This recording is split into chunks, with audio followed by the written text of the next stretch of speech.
Hey guys, Tech Flash here, and today I have the K50 gaming phone, and yes, this year Xiaomi decided to release the gaming edition of the K50 instead of the regular version, unlike last year where the K40 regular edition was launched before the K40 gaming. And speaking about the K40, on paper there are a lot of similarities between these two phones, and a lot of specs have been passed on to the K50 gaming edition as well, except for the most obvious, starting with the chipset. The K50 gaming edition comes with the latest Snapdragon 8th Gen 1 4nm chipset, whereas the K40 gaming came with MediaTek's Dimensity 1200 chip. Another important factor to note here is that the K40 did not come with any Google services, or at least it did not support any Google services, whereas the K50 does. Coming down to the device, we'll first take a look at the box, which has a carbon fiber pattern, and we have a couple of Easter eggs here and there, starting with this fighting slogan, which is a hint to the gaming part of this phone, since this is a gaming phone after all. Opening up the box, we have the booklet, which does not really have anything apart from a small booklet,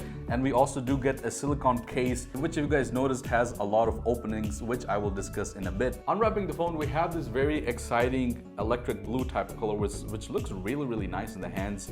I should also mention that this comes in another very special edition, AMG Petronas, which has the obvious F1 colors alongside with it. And this also comes in the yellow Bruce Lee edition, which is only available in China. Coming down to the specs, we have a 6.7-inch AMOLED display with 120 Hz fast refresh switch, which can be changed for battery savings. And also the glass used here for the display is Gorilla Glass Victus. Speaking about the battery, we have a 4700 milliampere battery, which should give you at least a full day of gaming. Another very cool thing here is that the K50 gaming comes with a massive 120 watt fast charger, which charges the 4700 milliampere battery in just about 17 minutes. We also get to see the charging cable, which has a side mounted charger, which, again, keeping in mind that this is a gaming phone, should be used for that so that it does not disrupt or interrupt your phone while you're gaming. Now, coming down to the main specs of this phone, as mentioned, we have the 8th Gen 1 processor, and talking about numbers, the Antutu benchmark for this phone is right up there with the main players.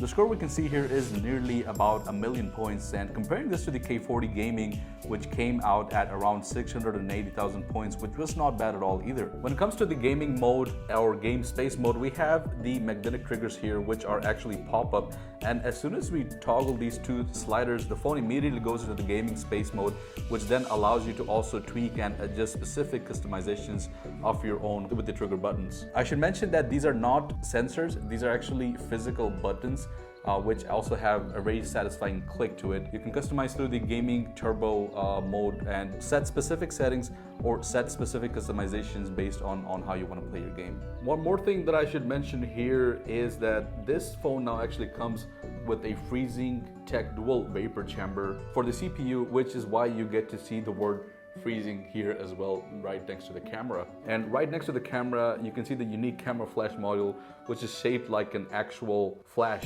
Also, we have a couple of lights here, which are RGB, which only turn on when the phone is charging or when you trigger the gaming phone. They are not always on lights, so they're not always going to be turned on, but when you're charging your phone or when you toggle the gaming mode, the RGB lights do turn on here, and you can also tweak the colors inside the settings. Coming down to the camera, we have a triple camera setup, and this is similar to what we had in the K40, which is an 8 megapixel ultra wide, a 64 megapixel main camera, and a 2 megapixel macro. And the reason why we see the same camera setup as last year is because this phone is not really focused on the cameras, but rather on the gaming aspect of it. But there's one unique detail here about the front camera, and that is the front-facing selfie camera, which comes with a 20 megapixel camera. And the unique thing about it is that it actually supports the Sony IMX596 sensor, which makes the K50 gaming camera the first phone in the world to actually have it. One final thing to mention here is that this phone is supported by JBL, so the speakers that we have here are fine-tuned by JBL. We actually have 4 speakers, which are 2 main speakers on the top and the bottom, and then 2 tweeters as well on the top and the bottom here as well.